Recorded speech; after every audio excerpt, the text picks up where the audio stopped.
Hey everyone, welcome back. Hope you guys are having a great Wednesday. So we got some good news and we got some bad news, obviously, with Bitcoin coming down today. But the good news is Cleanspark is buying another 4.4 exahash of miners to go in with their 16 exahash that they already purchased. So they're going to be at approximately 20.4 exahash at the end of it all, which is going to be possibly by the end of sometime the first half of the year in 2024. Okay, so we'll take a look at that. We'll take a look at what's going on with Bitcoin towards the end of the video, and then also we'll take a look at the miners, which ones were the top miners in September for production. As far as metrics are concerned, we have 6 and 8 metrics that we use on that one. You guys will get to see which ones came in at the top 5 for those, and I think we'll call it a day at that. Okay, but as always, you guys know the drill here. This is not financial advice for entertainment only. Please do your own research. I'm investing in the following coins and companies for full disclosure. And if you enjoy this type of content, hit like button, subscribe. It helps me out tremendously. All right, so let's get into here Cleanspark, which is really good news for those of us that own it. Obviously, with them growing another 4.4 exahash. So in previous videos where they were growing, where they bought miners to get to 16 exahash, I said at that time, I wouldn't be surprised if they actually get above that. I was saying this year, but it looks like it's going to be not until next year. Nonetheless, they are obviously growing beyond that. They're going to be growing to about 20.4 exahash when everything's said and done, depending on which miners they actually unplug that they currently do have. I have them at 20.8, I think, right now with my numbers. So we'll take a look at my spreadsheet as well here. But here's the good news, obviously. So Cleanspark today announced it has purchased 4.4 exahash per second of the recently announced Antminer S21 Bitcoin mining machines. These are obviously the new ones that are 200 terahash of mining speed on those. And this is a quote from them: integrating the S21 into our mining operations is in line with our commitment to using the most efficient mining technology, said Zach Bradford, CEO. The efficiency of the S21 should not only increase our capacity, but should also drive down energy costs per Bitcoin mined, enhancing our competitive edge within the global mining landscape. Importantly, our scale has positioned us with strong Bitcoin production at solid margins. And here's the good news. And as a result, we expect to fund the majority of the purchase through operating cash flows. So they're going to fund it through basically selling Bitcoin, but it does go, well, daily, weekly, whatever they're going to be doing with it. So we're going to see maybe some dilution, but not a lot of dilution because of this. So I think this is great news. There's also some other news here. The machines with delivery set to begin in January 2024 were purchased with favorable terms, including 20% seller-based financing of the total purchase price, $12.35 million, or $2.8 per terahash, which is not due for 365 days after the machines are delivered. So that's really good there. The price comes out to be about $14 per terahash, which is about the same that, what was it? Iris Energy got recently when they purchased also 1 point something exahash of those machines as well. So this is same terms, but more or less. And going down here, once all machines are installed and hashing, the company expects to reach an operational efficiency of 23.5 joules per terahash for a 17.25% improvement over Cleanspark's already above average operational efficiency of 28.4 joules per terahash. So obviously this is good news here. So when we look at the numbers here as far as what's going to be delivered, I found this to be kind of interesting as well. If we look, actually it was over here, sorry, right here.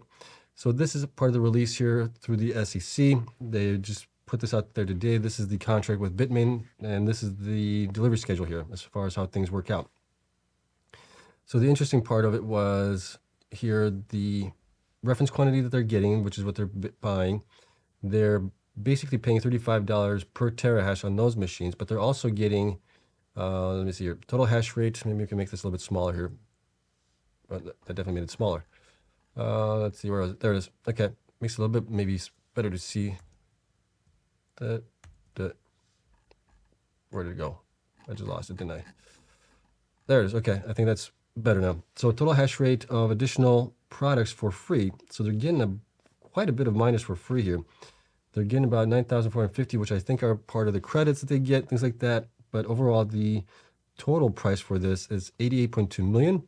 And then they do get the credits, which amount to, which were down here, I believe. Here they are, 26.46 million in credits. So take that out of that, you get about 62 million.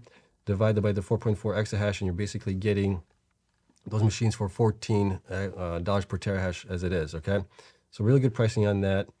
That amounts to, I don't think I have it here, but I have it in my other spreadsheet. We may load that one up as well, or not, but it's basically $14 per terahash. And then remember the video that I did a while back about the break even on the new S21 miners? In that video, I had the miner at a much higher price. They got it at a much lower price based on this information that we have now. And then if everything stays the same with my assumptions in that video, with Bitcoin slowly going back up into the halving event and then hash rate going down after the halving event a little bit here, it looks like they would have a break even on these machines, a return on investment ROI on them, approximately 12 months, give or take 2 or 4 months, plus or minus, well, probably plus on the plus side, depending where Bitcoin goes. But it's still really good, 12 to 14 months or so for those to pay off themselves. That's really good there, okay? And then I'll probably do a video on that as well, probably tomorrow, something like that, just to provide that information for you guys, all right? But overall, this is really good information. Like I said, $14 per terahash is really good, and them getting to over 20 exahash a little bit after the halving event is great news nonetheless. Let's see here. So let's take a look at Cleanspark here right now. Here's what we got. Excuse me. So we have deliveries in January, February, March, April, May, and June. And here's the totals of the machines that we get. So in the beginning, we only get the miners that they're paying for, and then we have the free miners they're getting in these batches as well. And that's how we get to the, well, approximately 22,050 miners here. And that adds approximately 4.41 exahash, give or take. These machines are never exactly 200 terahash. They could be up or down a little bit here, but it's basically where it gets us to at that point. And that gets us, what is this, miner speed? Don't care about that. But down here, I have them at 20.8 exahash.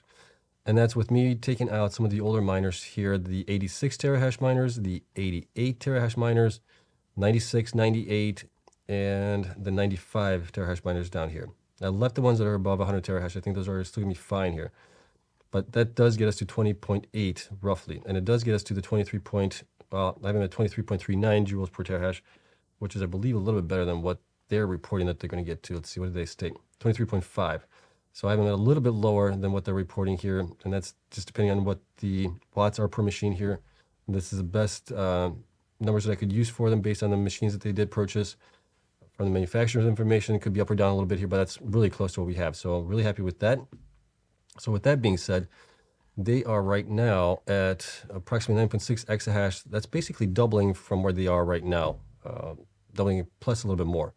So they're going to get to 20.8. They still have, well, about 116% of growth left in them. This puts them in line with Riot, a little bit below Marathon. Marathon's trying to get to like 30 exahash sometime next year as well. Excuse me. But Riot is planning right now to get to 20, and they have the option to buy another 10 exahash machines going forward. So they're definitely one of the top 3 Bitcoin miners here in this space right now as it is. Okay, so we'll have to run some numbers on that as far as where they could be in after the halving event, and we'll do that also for some of the other miners as well when I have a little time to do that. But I'll definitely get that going here in the next week or so. All right, so I just want to point that out to you guys. Definitely pretty good news here on that one. Let me know what you guys think. The other good news was obviously that they're not diluting everything here on this purchase. They're going to use operations cash flow to fund most of it. Okay, so that's good there. And then let's take a look at the monthly miners here, how they did for the month of September. We are missing some information here from, excuse me, from Sphere 3D. Mawson still has not provided their update yet for September, so they're down at the bottom for all these here as it is.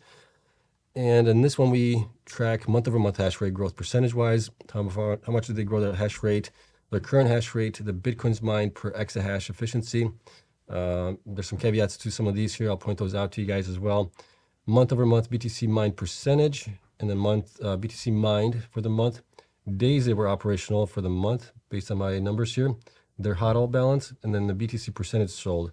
And then we have the 8 metrics here all together. And then we have these metrics over here that omit current hash rate and BTC HODLed. We really just want to see how they did for the month of operations. So there's going to be 8 metrics and 6 metrics we're going to take a look at. Okay, first one at bat, we'll just go through the top 5 here, and all of these. You guys can see the rest of them down below. So for the month-over-month percentage hash rate growth, higher is better, obviously. DigiHost grew about 20%, but they're a small miner, so if they install 200 petahash, that gets them, excuse me, the higher percentage here. Bitfarms was up 8.91%. Cypher was up 6.72. Hive was up 3.91. Argo was up 3.53. Those are basically the top 5, and then you got Cleanspark up 3%, TeraWolf, and then everybody else was pretty much at 0 for the most part. Current hash rate, Marathon obviously number 1 spot at 19 exahash, followed by Riot at 10.7 exahash, and you got Cleanspark at 9.6. Bitdeer at 7.2 roughly, and then Cypher at 6.246 as well. And then Bitfarms and Iris below that, and then everybody else below that, even lower than that. Okay, so those are the top 5 there. BTC per exahash efficiency. So DigiHost reported, based on my numbers here, 77.62 Bitcoins per exahash, which is really high. Same for Hive. So if we look at, let's take a look at Hive here, and I'll point out this to you guys. So they also mine a little bit of Bitcoin with their ASIC, not ASIC, their GPU miners currently. In the past, I had them, let me see here. Now we're going into November, December, where's September? In the past, they were right around 180,000 in revenue for the GPU miners. For some reason, this month around, for where the Bitcoin price, average Bitcoin price was at, network hash rate average for the month as well, I had to add like an extra $800,000 into their GPU miners just to come up with the exact number for what they possibly could have mined based on the Bitcoin average price for September on that. So that's unusual there, and that's why their efficiency is up higher. It should have been probably closer to a little bit below 70%. Same thing with DigiHost. And yeah, I don't know why that's coming up the way it is, but it is. So that's why I wanted to point that out to you guys here on this one, okay? So that's why they came in pretty high. Typically, they're pretty high up there anyways. They're usually in the top 5. And then you got Iris Energy at 69.8, Bitfarms at 67.38, Cleanspark at 66.97. Those are the top 5 there, and everybody else here is below that, with Ride being down at the bottom, basically because they curtailed quite a bit, but they do get power credits for that as well. Next is month-over-month BTC mine percentage. So these are the ones that grew their Bitcoin production from the prior month. Argo was up 29%. They installed some hash rate as well. Bitdeer was up 25%. They installed quite a bit as well of the hash rate in that month as well. DigiHost was up 21%. Cypher 16%. And then Marathon was up 16% as well, right? Yeah. So those are the top 5 there. And you got all the ones down here below that, and Mawson and Sphere being the last ones on the bunch. Then you have BTC mined for the month. You got Marathon with 1,232, Cleanspark with 643, Bitdeer with 482, Cypher 416, and Bitfarms 411. And the bottom ones here you can see as well how much those have mined. Days mined. So this is basically how efficient are they? Do they have to curtail? Do they not have to curtail? We got Hive, Cleanspark, Iris, Bitfarms, DigiHost, Cypher, and Cypher. Those are all, we're pretty much mining for 30 days out of the month, which is almost like 99% uptime for all of these guys here.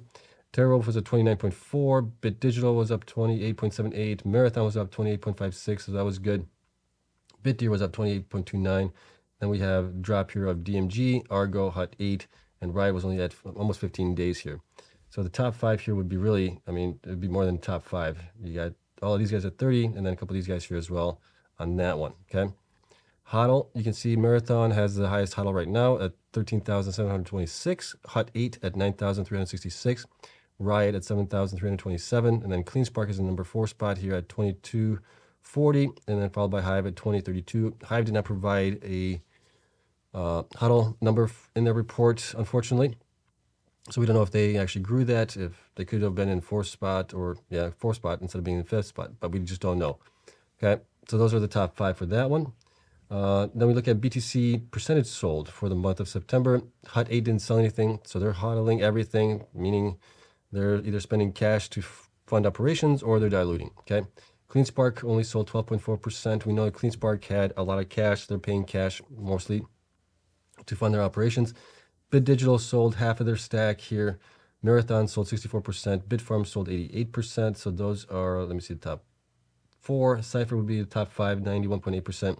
And then Argo and DMG sold 112%. And DMG sold 115%. And then we got Bitdeer, TerraWolf, Iris, DigiHost, Hive, all selling basically 100%. Hive, like I said, we don't know. I'm guessing they sold everything because they didn't report it. All right. So that's how the things stacked up there. Score based on the 8 metrics here. So all the metrics combined, we got Marathon in 1st place, Cleanspark in 2nd spot, Bitfarms in 4th spot, Cypher at Bitfarms in 3rd spot, Cypher in 4th spot, Hive at 5th spot. So those are the top 5 there based on the 8 metrics. And then you can see the rest of them down here, how they all managed. And then score based on 6 metrics does not include HODL or current hash rate. We got Bitfarms at number 1 spot along with DigiHost, Cypher number 2 spot, Cleanspark in number 3 spot, Marathon number 4 spot, BitDeer in number 5 spot, basically. And then the rest here, you can see how those have all stacked up. Okay, so let me know what you guys think. We've seen a lot of these that have been showing up in the same spot for the most part, not the same spot, but at least in the top 5, I would say. We've seen Marathon, Cleanspark, recently Bitfarms. We've also seen Cypher, Iris Energy, Hive sometimes as well. They all kind of go back and forth between each other on these monthly metrics a little bit here. Okay, so let me know what you guys think of that one. And let's take a look at what happened with Bitcoin today here really quick as well. So Bitcoin had a rough day today. It fell below our supports here on the 20-day moving average, the 50-day moving average, and the 200 daily moving average, which is the blue line here. Our next support is at 26,000. We'll see if we jump down to that. I mean, we came pretty close. We were at 26,500. We were only 500 away. Bounced off of that line here. It looks like we have some support possibly right along this line, which is what we're seeing here as well, that it bounced off of it. And then we're still trending down a little bit here today. We can see here that for the miners, they were down quite a bit today. Bitcoin was down. What was it down? It was down almost 2%, 1.91% down on the day.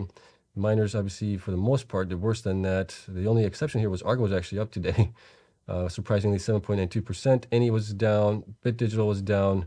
BitDeer was down quite a bit here today to 21.9, or down 21.98% to $5.75.